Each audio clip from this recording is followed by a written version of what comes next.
Good day. You are listening to Evolution by Philip Malika. You can find me on philipmalika.substack.com. Today's column is entitled A Primer Guide to the Shift in Consciousness, Part 2. Tips and Tricks on How to Streamline the Process. This is the how. How to change our perception and eliminate practices and perspectives that limit our growth and ability to shift quickly and with the least trauma, and how to create new beneficial habits.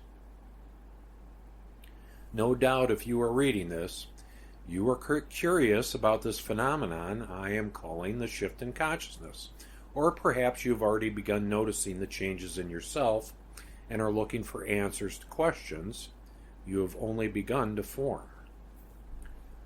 Nothing is an accident, and if you're here, you've drawn this information to yourself. So we will try to offer some practical advice on what you may be experiencing and becoming aware of in your own subjective assessments of yourself, things you are experiencing and why, and some simple and not so simple things you can do to assist yourself with the changes and lessen the trauma you will feel.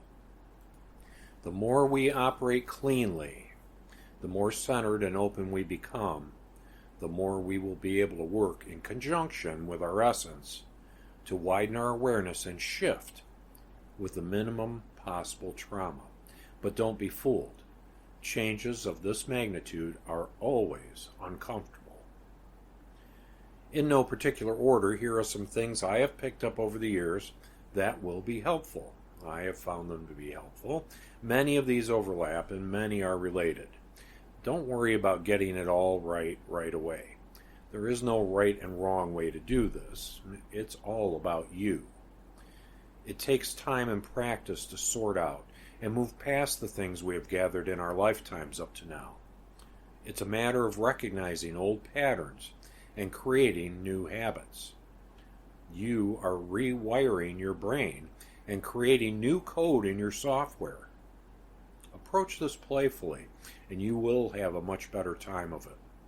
With that, let's jump right in. You are not a victim. You may be playing one, but you cannot be a victim without choosing to do so. Victim and perpetrator go hand in hand. They draw themselves to each other like moths to a flame. Make different choices. Stop being a victim. If you don't act like a victim, you won't invite perpetrators to victimize you. This is probably the most difficult piece to assimilate. It certainly was for me. Our world is built on victimhood. We have all learned it well. It will take time to recognize that you are creating it all, and that choices are always yours to make. And with that, everything is a choice. Every moment of every day you choose. Your choices dictate your experience. Choose wisely. If you don't like what's happening to you, make different choices. Now, you may not like the choices before you, but you always have them. And you can switch things up anytime you want. Often, new choices do not make themselves known to us until we begin moving in a new direction. Don't be afraid to entertain inspirations of new types of actions. Those often come from our essence and are meant to offer us previously unconsidered alternatives to what we are currently doing. What I hear the most from people who feel stuck is that they have no choice but to continue doing what is making them unhappy. Changing is uncomfortable, but there is always a choice. This exercise alone will likely be the source of a considerable amount of discomfort and trauma.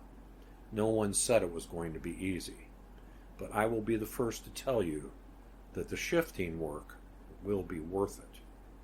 You may curse me out someday, but don't say I didn't warn you.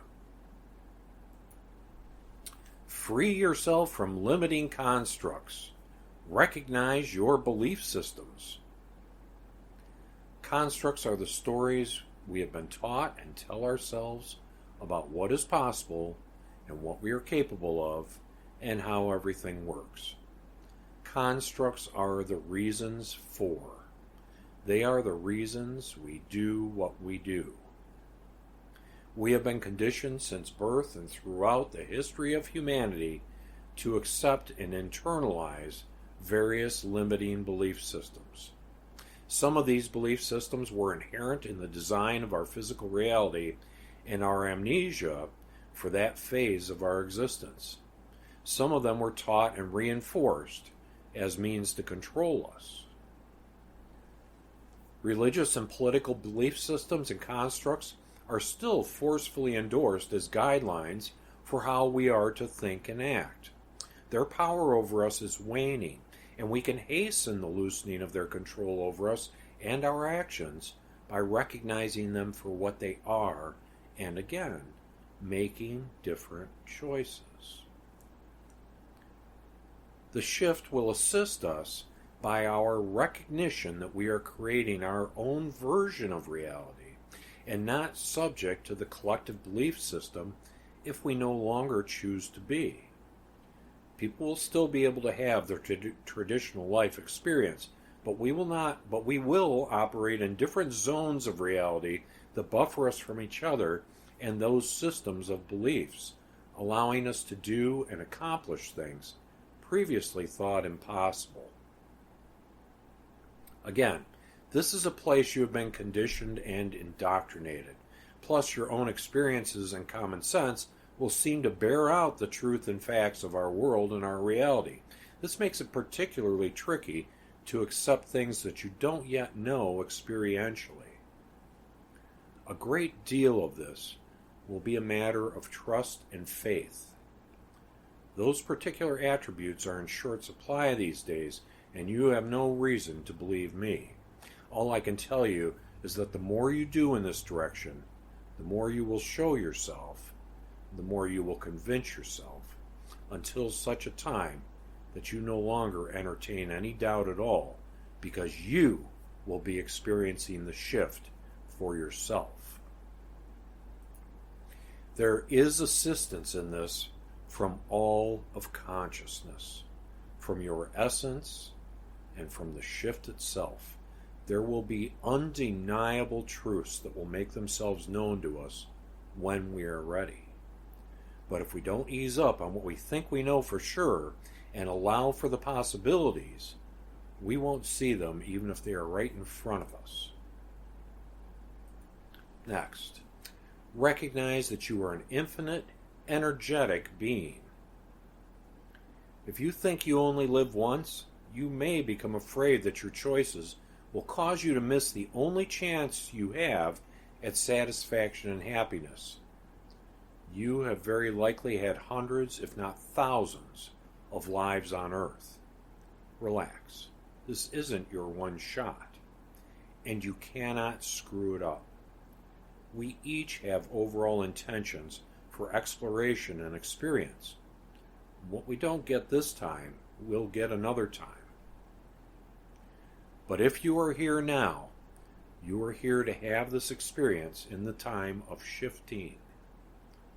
Recognizing yourself as essence is the first step in expressing yourself as essence. We are all going to be faking it until we make it. It's going to be countless fits and starts. We don't even know what that's going to look or feel like. But we can begin by believing it and making it our intention to be at the forefront of this voluminous turning point of history. The shift is a seminal event in the history of humanity.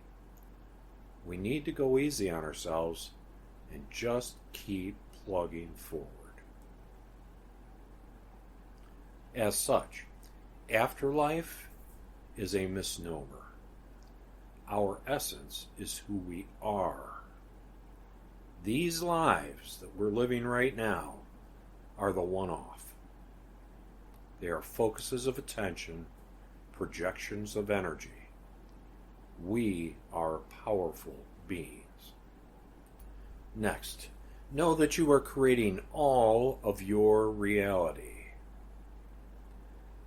This physical dimension does not work quite the way it appears to from our current perspective. We have always believed in cause and effect. This seems to be an undeniable fact, and our experience indicates that this is true, and it is apparent. In reality, everything that exists physically in our world is imagery for processes that we engage and that occur at our subjective level. The illusion that things happen to us is strong.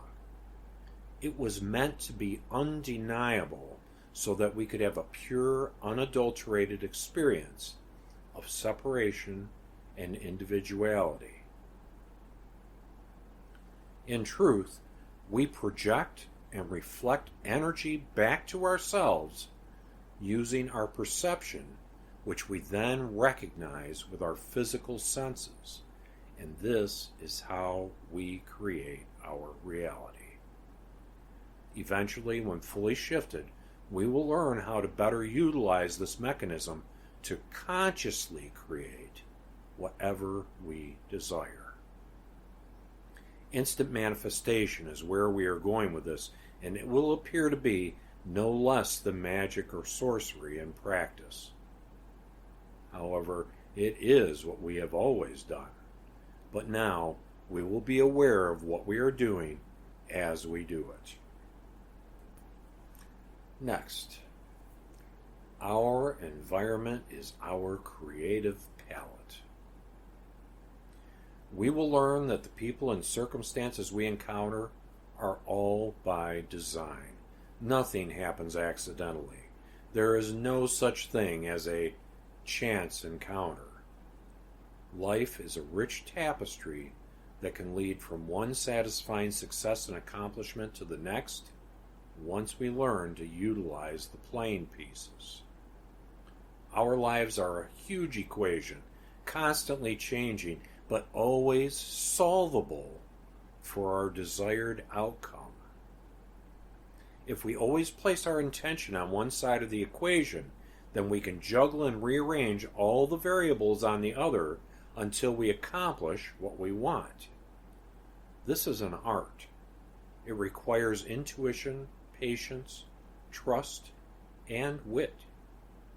We will learn to weave our reality together like master knitters. And that doesn't mean it's all stuff we like. Our environment will include people and things that will challenge us to stay centered. That is part of the mastery. Do you like when everything looks like shit, but you come out smelling like a rose in defiance of reason? This is what you will learn to do. Just because people and things look challenging or are things that we don't necessarily like or prefer does not mean that they are not part of our equation and there to assist us. That's the tricky part of all this, is you have to learn, we have to learn to work with what is showing up for us. Because whether we think so or not, it's all there to assist us, even the things we don't like.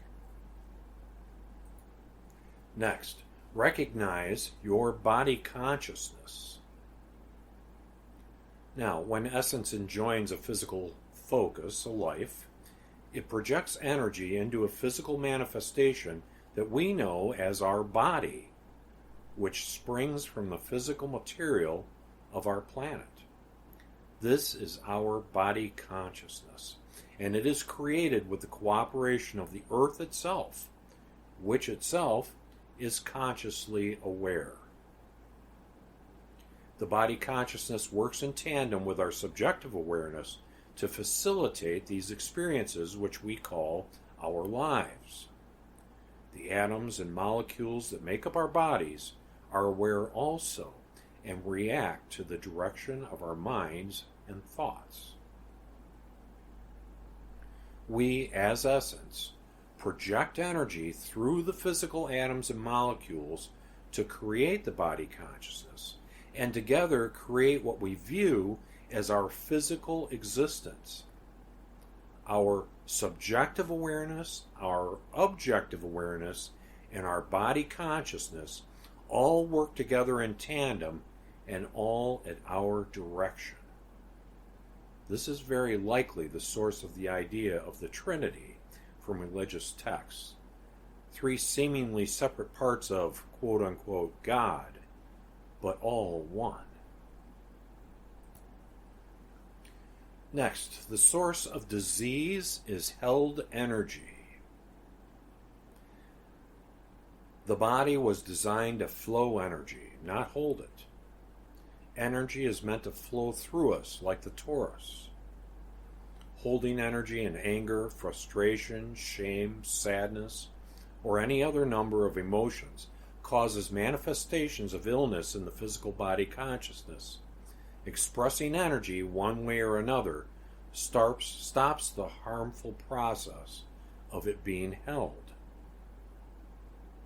As we process more and more essence energy through our body consciousness in conjunction with the shift, managing the flow of energy becomes increasingly more important as our bodies adjust to the increased intensity of energy. Like overclocking a computer processor, higher frequencies generate greater heat, and that heat must be dissipated to ensure the continued overall health of the system. Energy must be expressed, or it will burn us up. Expression is a physical process in some way. We can talk, yell, pound salt, do whatever we can to not hold energy when we are agitated. We are mostly taught to suck it up. You don't have to express it at anyone, and best if you don't, but you can scream into a pillow or punch it. Either will do, or any other number of ways that help dissipate the energy. You go for a run, go for a walk, scream into your backyard, whatever it takes, but you have to express the energy. Next, no one else is to blame for anything in your life. Blaming others for our circumstances is ludicrous. We create our reality. We choose. We may as well blame the toaster or the coffee maker for all the good it does us to blame somebody else. It merely deflects responsibility for our choices to others. It is a weak argument. Blame is part of victimhood. Next, don't oppose yourself. Don't do anything you don't enjoy or want to do. Nothing done in opposition will ever be successful or satisfying. If you don't like it, you don't have to do it. If you don't want to participate in something, honor yourself and those around you by following your own lead. Doing something in opposition to yourself, your guidelines, your wishes, is a recipe for disaster. This is one of the first places you can begin to move forward by making a commitment to yourself to acknowledge your importance and well-being by not betraying yourself. You are good. You deserve your own respect. You are not being selfish. You are being you. I know, this is a hard one, but hear me. Nothing good can come of something done in opposition or duress. Doing so will inevitably lead to dissatisfaction and or resentment. If you find that your life requires such actions, and all of us do, begin making choices and moving in directions that makes yourself primary. It took time to set up a shitty deal for yourself. It will take time to fix it. But begin moving in that direction. Everything builds on itself. Start creating a foundation, and you will find that what was once awkward will become habitual, and in a good way. Next, be honest with yourself and genuine with others. The other side of not opposing yourself is honoring yourself. Don't go along with things you dislike or disagree with. You can graciously decline or remove yourself from circumstances you do not wish to participate with. No one owns you or can direct you unless you allow them to. The more genuine you are, the more your life will shape up in a way that is complementary to your expression. You owe that to yourself, and you deserve it. Next, don't accommodate or change yourself to appease someone else. When we assume anything about another person and then change our own actions to match what we project as an expectation coming our way, we steal the opportunity from the other person to change and grow by making different choices. And we'll never get it right anyway. Best just to be ourselves, let circumstances be as they are, and let the chips fall. We are not responsible for anyone else or what happens. Next, don't follow feelings. Feelings are signals that are generated by the body consciousness as a communication to alert us to what we are doing in the moment. They message us that we have found something to explore further. Feelings aren't meant for us to make a career out of them.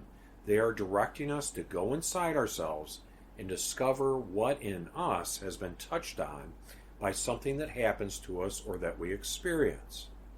Once we discover what the communication is alerting us to, the feeling can be released as it has accomplished its objective. Feelings that are not acknowledged will get louder and louder until we recognize them. As an example, the checkout clerk is having a bad day at the store and is rude to us.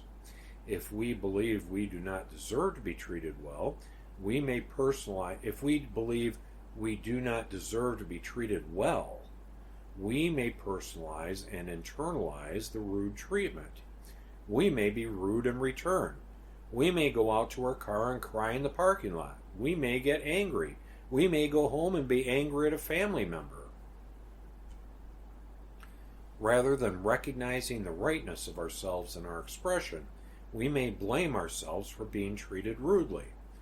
In this case, the feeling is alerting us to the idea that we have a poor self-image and or feel ourselves to be inherently wrong or unlikable. So then we hold on to the feeling and follow it, reliving it over and over and generating the same negative emotion without ever finding the reason for it. We offer ourselves no new information as to why we may have been treated rudely and simply cycle and recycle the feeling and continue to feel poorly. This leads to held energy and will cause physical illness if not discovered and released, as we have talked about earlier. A healthy perspective in this circumstance would lead us to the simplest explanation, that the clerk was having a bad day and it had nothing to do with us. If we catch it quickly enough, we may even be able to offer a smile or kindness to the clerk that may help relieve them of whatever is affecting them negatively, which is probably them following a feeling as well. So we could actually even break the cycle for one person to the next if we approach this mindfully. Anger is always generated from a perceived lack of choices. If you become angry at someone or something, you believe that there are not different choices for you to make.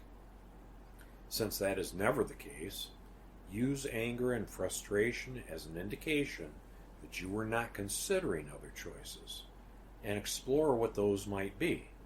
It's okay to be angry. It's a natural expression, and it's a message from you to you. Next, our bodies generate our feelings and emotions. Our clue to a feeling is just that. We feel something being generated in our bodies first, before we ever think about it. Our blood pressure may rise, our heart rate may go up, we may flush our face, our breath quicken. These are clues to tip us off as to what is happening to us. We can then listen inside for the message, the communication that the feeling is trying to generate for us. Then we can evaluate and see why that might be happening without having a reaction. It takes a great deal of practice, but this exercise alone can make a huge difference in our quality of life when we aren't battered about by feelings day in and day out. Catching them when they are being generated by our body is a great way to stay on top of what is affecting us.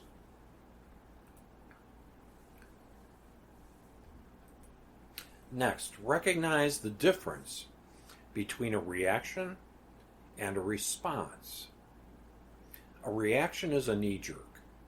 A response is considered, measured, and thoughtful. We react when we are triggered. A reaction generally indicates that there is something inside of us that we need to look at, something we are generating that leads us to conclude and make assumptions, often unnecessarily, and even more often in error.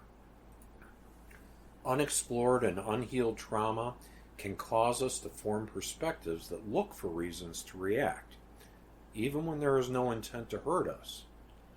Quote, waiting for the other shoe to drop is one way this manifests. Another one is, there it is. We have been waiting for a particular circumstance, and we will perceive and twist circumstances to become evidence of what we are expecting. This can be extremely damaging to our relationships when we don't recognize that we are doing it. We can have a reaction, but not react. We can consider our reaction privately and then respond in a way that is measured once we've discovered what we reacted to that is within us.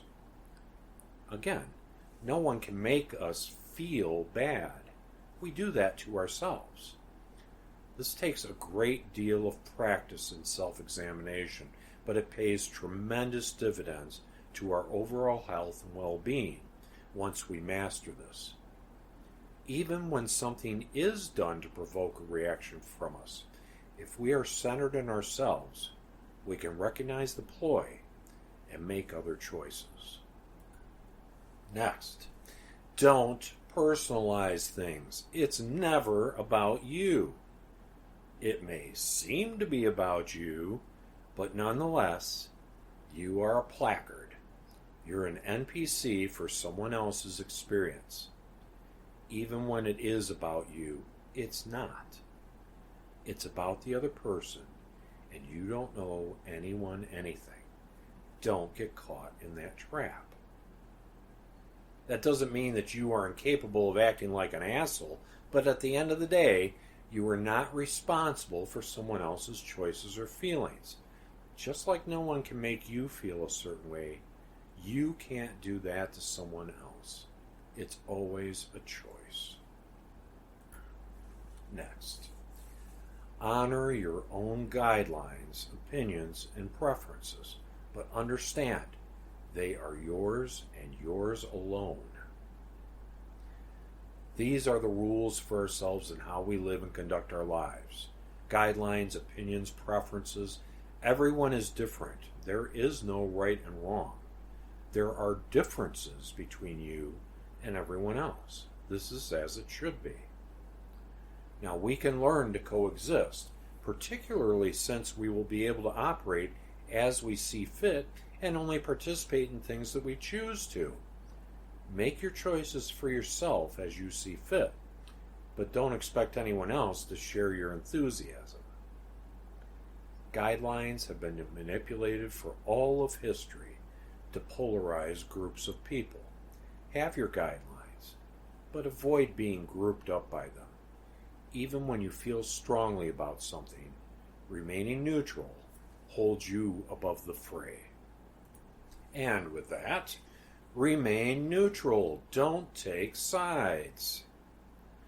The world is a big place with a lot going on.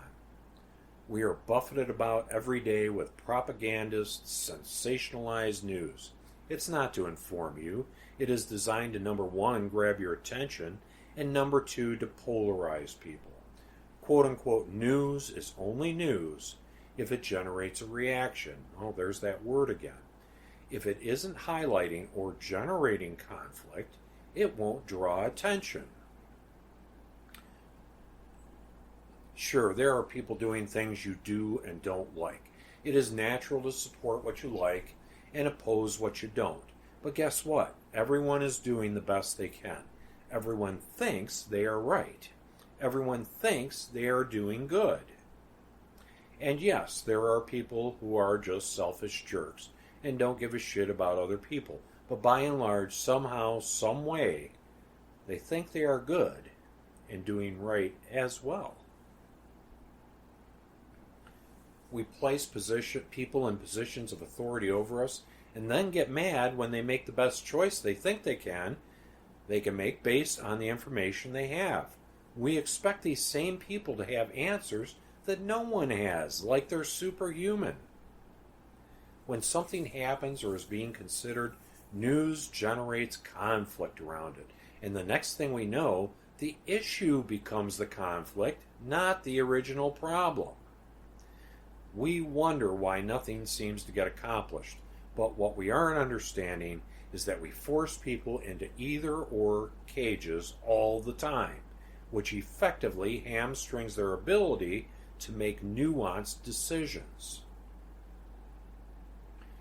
We see it in our courts and our politicians and Congress. Anytime you hear someone say they, quote, only want a yes or no answer, that is your clue that someone is getting pigeonholed. Very few things are black and white, and that tactic does nothing except keep things the way they are. By enjoining conflict, we actually inhibit the ability of others to create something we want and like. People want to do good things. It's okay to have opinions, it's okay to have our guidelines and our preferences. But we don't know everything, and we are easily manipulated. By remaining neutral, we offer a better chance of other people actually being able to accomplish something that serves us.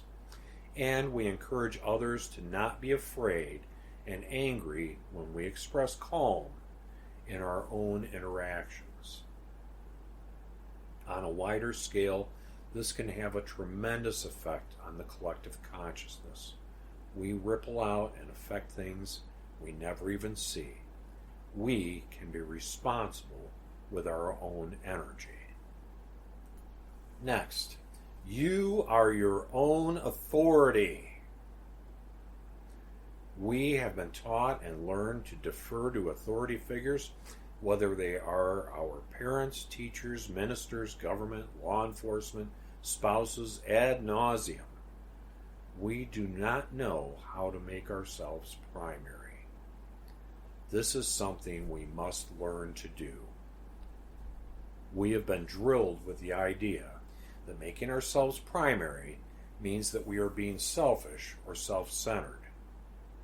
Even today, many spiritual and righteous figures will tell us that we are meant to live in, quote, service to others.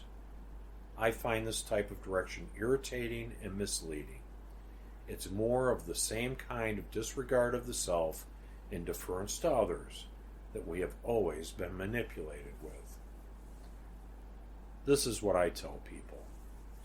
If you become a cohesive, centered, and balanced, say, shifted human being, you will automatically be of service to everyone around you and beyond. It doesn't require grand or ostentatious expressions of charity or goodwill. You will be a walking example of it, and you will naturally benefit everyone you come in contact with. You will naturally be in service to others. But it starts with making yourself primary and important. Authority figures in our lives don't want us to become empowered. If we are empowered, we become dangerous to the status quo, whether that's our household, our nation, or our world. Various people and groups have held wealth and power throughout the ages by making themselves authorities to others. We will learn that we are the only authority we ever need, and everyone else can just sit down. Pay attention to your dreams. Your dreams are about as direct a connection with your subjective awareness than just about anything else. What happens in your dreams can provide important clues that can help you with whatever is going on in your life presently and offer clues and inspirations for how to move through our current circumstances. Avail yourself of your own subjective imagery. Next, get where you need to be. Where you live and spend your time is a cornerstone of your well-being. Find a place that resonates with you and then jump in with both feet. Don't wait until you retire to find your happy place. There's a reason it's called that. It's important that you find it and then get there full time. Next, don't fight circumstances. There is a flow to life. It is bigger than the 10 feet that surround you. The universe conspires in our favor. Things are meant to work out for us. And something that isn't working is not a failure. It's a clue to you to move in a different direction. Even when you think something has to happen a certain way, when it doesn't, it only means that there is an even better answer, and it is directing you to that. Trust yourself. Trust your environment. Trust events and circumstances. They are there to lead you to your best possible outcomes, even when it doesn't appear so. Everything happens for a reason, and you can trust it. Next, check your relationships. Any relationship that drains you or leaves you feeling poorly about yourself is unhealthy. We sometimes maintain relationships for all the wrong reasons. Family is a perfect example of a reason to continue a relationship that may not be in our best interests. We are thrown together with other origin family members for a reason, but it is probably not to learn how to override our own interests. In the last 10 years, events have conspired to draw attention to differences between us. I hear people bemoan how their old friends or family are no longer compatible with them. A good rule of thumb is to let go of the things that are trying to get away from us in order to make room for the things that are trying to reach us. There is no loss. We are all interconnected, and that will never change. We will not lose anyone forever. Next, drop all expectations of other people. We are becoming more self-aware. Before that, we weren't. We were just like all the other people around us, friends and family. To one degree or another, we believed the propaganda and bought into all the things we've been indoctrinated with. We judged people who we thought were outside of the status quo. So now those same people didn't change, but we did. So expecting people to change or be different than they are is a fool's errand. Give it up. Recognize that we are different. We are becoming more self-aware. They may catch up. They may not. But we can do them and ourselves a favor and drop the expectations. If we're going to hang with them, we should just prepare ourselves that they won't be where we are. Just love them. Let them go if you must. But stop beating your head against the wall. Expecting someone else to change to match us is equivalent to needing someone else's approval. Do we know what we know regardless? Then we need to stop requiring someone else's approval. Stop beating them up. Stop beating ourselves up. It doesn't help. And it just makes everyone miserable. I would say 90% of our problems are based on expectations we place on other people. We don't owe them anything, and they don't owe anything to us. Either we want to be around other people, or we don't. We don't need to force it. Things change. People change. The past is the past. We will find new people we resonate with. We can stop beating ourselves and others about the head and neck and accept the differences. Practice allowance. This is the key. And along those lines, practice allowance. Don't force square pegs into round holes. If something isn't working out the way you think it should, there's probably a perfectly legitimate reason for it that we aren't recognizing. Sometimes we create seemingly unfortunate circumstances to allow us to other choices that may be beneficial to us or somebody else. Stop, walk away, take a breath, and then look again. Give things room to breathe and change. That's when the magic happens. All of a sudden, you realize that the best possible outcome just presented itself to you because you gave it an opportunity to show up and didn't oppose it with limiting beliefs about what is possible. Next, things are meant to work out for us. Getting into a flow with our environment is the surest way to create effortlessly what we want. The best way to solve a problem is to stop thinking about it and allow inspiration and intuition to find us. The right answer cannot find us when we're grasping the wrong answer. A great outcome cannot find us when we're complaining about a lesser outcome that we keep focusing on. A flat tire may be flat now to be fixed so that it doesn't blow out when we're on the highway hours from home. Look at everything that happens as a positive development that we commissioned at the highest level, even if we aren't consciously aware of it. Trust and faith go a long way. Next, practice satisfaction and gratitude. These two things will do more for us than almost everything else combined. They are a signal to everything around us that we want more of what we're getting. This is an extremely powerful exercise, and we can consistently express satisfaction and gratitude without effort. And along those lines, walk in grace.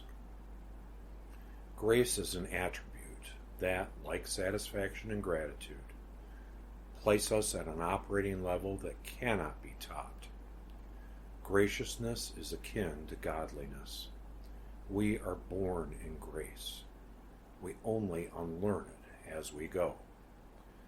But it takes practice to do it consistently.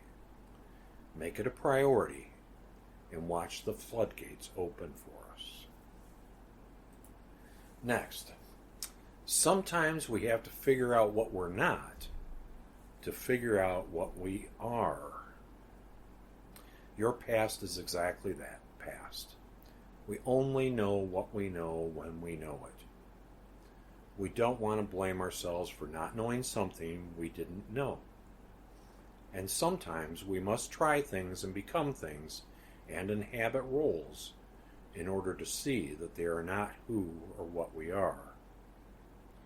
Everything we do has effects. Forgiveness is not for other people. It's for ourselves. But we didn't do anything wrong. We did the best we could at the time with what we knew at the time. Cut yourself some major slack. And along those lines, sorry sorrow, apology, forgiveness.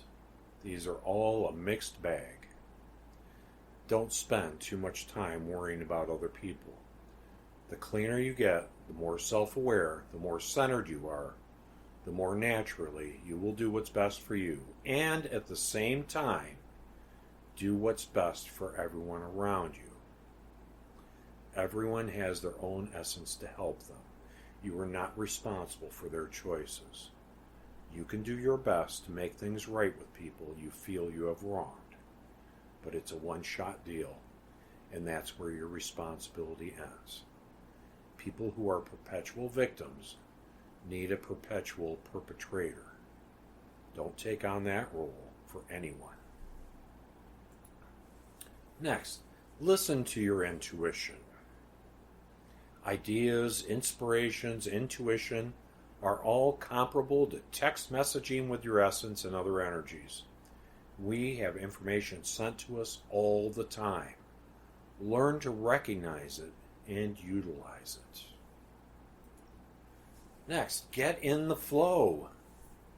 Flow is what happens when you are moving like a breeze from one satisfactory experience to the next. You know it. You can feel it when it's happening. Like a boat accelerating from the stationary position. At first the engine digs in and the bow raises out of the water. As you gain speed, the bow begins to level out. The engine wails, and the next thing you know, you're skipping along the surface of the water. Wind, water, power, speed. This is what flow feels like. This is when you are the most powerful. Life will come to you when you are in flow. Certainty, exhilaration, confidence. You are unstoppable. Learn it, find it, be it. You are never alone. Your essence and untold numbers of other energies are with you always. You may have the experience of being alone or lonely, but in truth, you are held with the highest regard by all of creation, and there is always help available, just a sideways glance away. We are the brave, the courageous, who set aside our comfortable existence in the bosom of the all-powerful to forge a new experience for consciousness. Your contributions will be celebrated forever throughout eternity. We are all masters. Regardless of what your seeming status is, you forever hold a place among the stars. You can feel the love and care that surrounds you if you just allow yourself. It is constant, and it is forever. Next, honor yourself and your proclivities. There is a reason you are as you are. You are a unique tone, color, and reflection of consciousness. No two expressions are the same, and it was never meant to be. Your existence and expression was commissioned and is celebrated at the highest levels of consciousness. There is no better or worse, no right nor wrong, no perfect or flawed. We are all a divine expression, and nothing can ever take that away from us. Own it. Next, I have some simple common sense kind of rapid fire steps you can take that will ease your transition. I'm sure you've heard many of these before, but I will reiterate nonetheless. 1. Help your body remain in health by offering it good air, water, and food. Breathe clean air, drink clean water, and eat good, natural, non-processed foods as much as possible. Make a habit of fasting and make efforts to detox your body.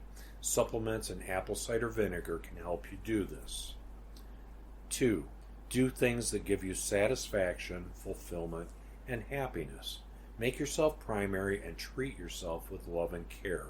You are the most important thing in your life.